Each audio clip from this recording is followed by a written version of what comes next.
আমি চলে এসেছি মানিকতলা সাহিত্য পরিষদে বা খান্নার দিক থেকেও আসা যায়। খুব পরিচিত পরেশনাথের মন্দিরে, অনেকেই তোমরা পরেশনাথ চেনো, অনেকেই চেনো না। চলো তোমরা ডিটেলস জানতে পারবে যে কীভাবে আসবে, কীভাবে মন্দিরটা ঘুরবে, কতক্ষণ খোলা থাকে, সব ডিটেলস আসছে। তোমরা দেখলেই যে আজকে আমি কোথায় গেছি। আজকে আমি গেছি যে মানিকতলার বহু পুরনো পরেশনাথের মন্দিরে, যেটা মানিকতলা বা খান্না উভয় দিক থেকেই তোমরা যেতে পারবে।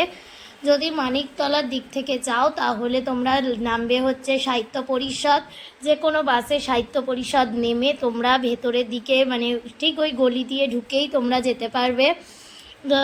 একটু গুগল করে নেবে বা কাউকে ওখানে জিজ্ঞেস করবে যে পরেশনাথের মন্দির কিভাবে যাব, তোমাদের দেখিয়ে দেবে। আর যদি তোমরা খান্না থেকে যাও তাহলে তোমরা গৌরীবাড়ি ব্রিজটা থেকে নেমেই নামবে, নেমেই দেখবে একটা গলি, সেই গলি থেকেই তোমরা কাউকে জিজ্ঞেস করতে পারো বা তোমরা গুগল করেও চলে যেতে পারো এই পরেশনাথের মন্দিরে। আমাদের এটা হচ্ছে একটা জৈন মন্দির। আমাদের কলকাতায় 3টে পরেশনাথের মন্দির আছে। এক হচ্ছে মানিকতলায়, 2 হচ্ছে বেলগাছিয়ায় এবং 3 হচ্ছে বড়বাজারে। 3টে মন্দিরই আছে, কিন্তু বেলগাছিয়ার মন্দিরে আমাদের ঢুকতে দেয় না বা তোমরা ঢুকতে পারবে না। কিন্তু মানিকতলার মন্দিরটাই বেশি সুন্দর এবং মানিকতলার মন্দিরেই তোমরা ঢুকতে পারবে। তো তোমরা এই মন্দিরে 4টে মন্দির আছে, পরপর 4টে বাড়ি করে, আলাদা আলাদা করে বাড়ি রয়েছে, সেখানে এরকম মন্দিরের আকারে করা আছে। মেন মন্দির হচ্ছে এই যেটা এরপরে তোমরা দেখতে পাবে কাচের মন্দির, সেই কাচের মন্দিরটাই হচ্ছে মেন মন্দির। এগুলো হচ্ছে আশেপাশে আবার কতগুলো আলাদা আলাদা মন্দির রয়েছে, সেই মন্দিরগুলো, কিন্তু কাচের যে মন্দিরটা রয়েছে সেটা হচ্ছে মেন মন্দির। এই যে এখানেই দেখতে পাবে, এই দেখো, এই মন্দিরটাই হচ্ছে মেন মন্দির। এটা জৈনদের মন্দির। এই মন্দিরটা 1867 সালে রায় বদ্রীদাস বাহাদুর মুকিম এই মন্দিরটা তৈরি করেছিল। দেখো এখানে একটা পুকুর রয়েছে মেন মন্দিরে, এখানে কিন্তু অনেক বড় বড় মাছ রয়েছে। তোমরা অনেক বড় বড় তেলাপিয়া মাছ এবং বিভিন্ন রকমের মাছ দেখতে পাবে, সাথে কিন্তু কচ্ছপও দেখতে পাবে। আমার এই ভিডিওতেও দেখানো রয়েছে কচ্ছপ। দেখো তোমরা, এখানে আগে কিন্তু আমি ছোটোবেলা থেকে বহুবার এই মন্দিরে গেছি। এই মন্দিরে গেলে একটা আলাদাই শান্তি লাগে। এই দেখো কত বড় একটা মাছ, আর তার সাথে পাশে একটা কচ্ছপও তোমরা দেখতে পাচ্ছ। আমি কিন্তু বহু বছর আগে এখানে গেছি, বহু বছর ধরে গেছি, ছোটোবেলায় বহুবার গেছি, কিন্তু তখন কিন্তু মাছদের খাওয়ানোর জন্য জিনিস নিয়ে গেলে ওখানে খাওয়াতে দিত। কিন্তু এবার গিয়ে দেখলাম যে মাছের খাবার দেওয়ার ব্যাপারটা বন্ধ করে দিয়েছে। হয়তো জল নোংরা হয় সেই কারণেই বন্ধ করে দিয়েছে। দেখতেই পাচ্ছ, আমরা রবিবার গেছিলাম, প্রচুর ভিড় হয়েছিল। এই মন্দিরটা কিন্তু কম বেশি প্রচুর লোক হয়। এই যে মন্দিরের ভেতরে কিন্তু কোনো রকম ভিডিও অ্যালাউ নেই, তোমরাও ভিডিও করতে পারবে না ভেতরে, কিন্তু তোমরা আশেপাশে সবটাই ভিডিও করতে পারবে এবং দূর থেকে মন্দিরের ভিডিও করতে পারবে। 4টে মন্দিরেই কিন্তু ভেতরে কোনো ফটো তোলা অ্যালাউ নেই। তোমরা বাইরে থেকে ফটো তুলতে পারো, ভিডিও করতে পারো, এবং ওখানে মেন যে মন্দিরটা আছে সেখানে অনেক বসার জায়গা আছে।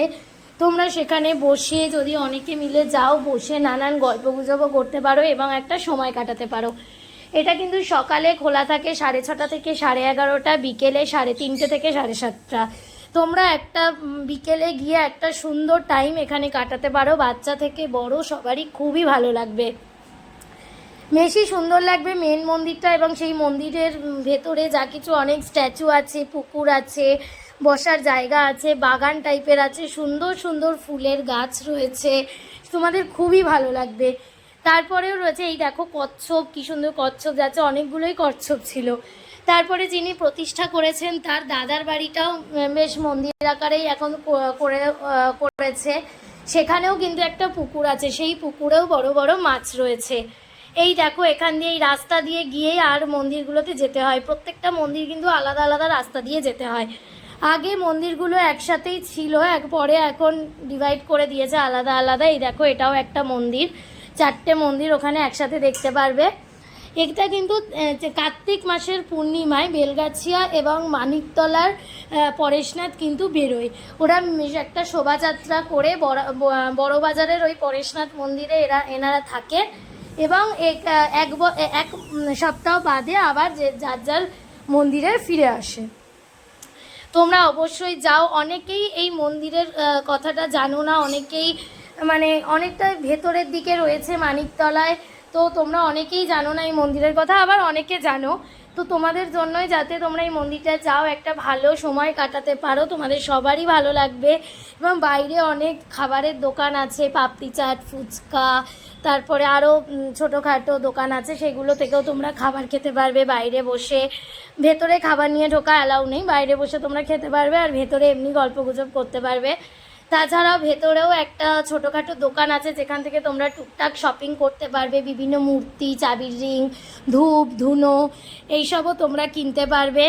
এই দেখো কি সুন্দর জায়গাটা, তোমরা দেখতেই পাচ্ছ যে মেন মন্দিরটা কতটা সুন্দর এবং কতটা মানে ভালো, তোমাদের কতটা ভালো লাগতে পারে। তোমরা অবশ্যই এই মন্দিরটাতে যাও এবং কেমন লাগলো আমাকে অবশ্যই কমেন্ট করে জানিও।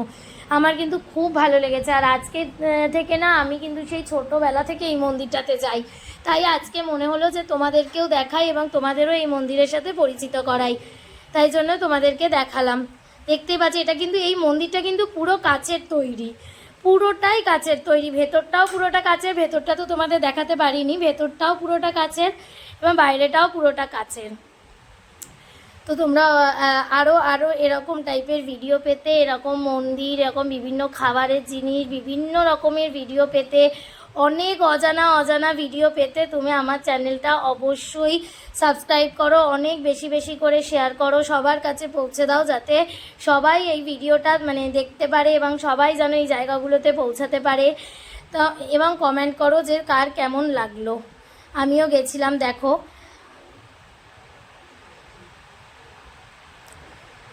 এই যে এই দোকানটা, যে দোকানটার কথা তোমাদের বলছিলাম, যে দোকানটায় ছোটোখাটো জিনিস পাওয়া যায়, মানে কাউকে গিফট টিফট করার জন্য অনেক ওয়াল হ্যাঙ্গিং রয়েছে, ধূপ ধুনো, মূর্তি, চাবির রিং, অনেক কিছু আছে এখানে। এখান থেকে তোমরা টুকটাক করে কেনাকাটাও করতে পারবে। দেখো সবাই কেনাকাটা করছে, আমি যদিও কিছু কিনিনি, তবে দামটা রিজনেবল আছে, খুব যে বেশি দাম তা নয়, তবে দাম মানে রিজনেবল আছে, কিন্তু আমার সেরকমভাবে কিছু পছন্দ হয়নি, তার জন্য আমি কিনিনি। এই যে মন্দিরে, মেন মন্দিরের এটা হচ্ছে গেট, এখানে কিছু একটা কাজ হচ্ছিল, তাই জন্য এখানে বাধা ছিল। এই যে টাইমটা তোমাদের দেওয়া আছে, আমি তো মুখেও বলে দিয়েছি, তাছাড়া এখানেও তোমরা দেখতে পাচ্ছ টাইমটা দেওয়া রয়েছে। এটা মেন মন্দির, আর তাছাড়া এই যে এটা হচ্ছে সাইডের একটা মন্দির। আমরা খেয়েছিলাম পাপড়ি চাট, এই দেখো পাপড়ি চাট খেয়েছিলাম, আর ভেলপুরি খেয়েছিলাম। এই যে এখানে ভেলপুরির ছবিটা দিয়ে দিয়েছি, বাইরেই তোমরা পাপড়ি চাট, ভেলপুরি এইসব পেয়ে যাবে, দাম খুব মানে কমের মধ্যেই আছে। আমরা ভেলপুরি খেয়েছিলাম, 50 টাকা করে প্লেট নিয়েছিল, পাপড়ি চাটও 50 টাকায় প্লেট। আর ঢোকার মোড়েই তোমরা এই বিয়েটা পেয়ে যাবে, যেখানে পরেশনাথের মন্দির বলে লেখা, সেই গলি দিয়েই তোমরা ঢুকে গেলেই তো সামনেই পেয়ে যাবে এই পরেশনাথের মন্দির। 4টে মন্দিরই তোমরা ঘুরে ঘুরে দেখো, তাহলে তোমাদের অবশ্যই ভালো লাগবে।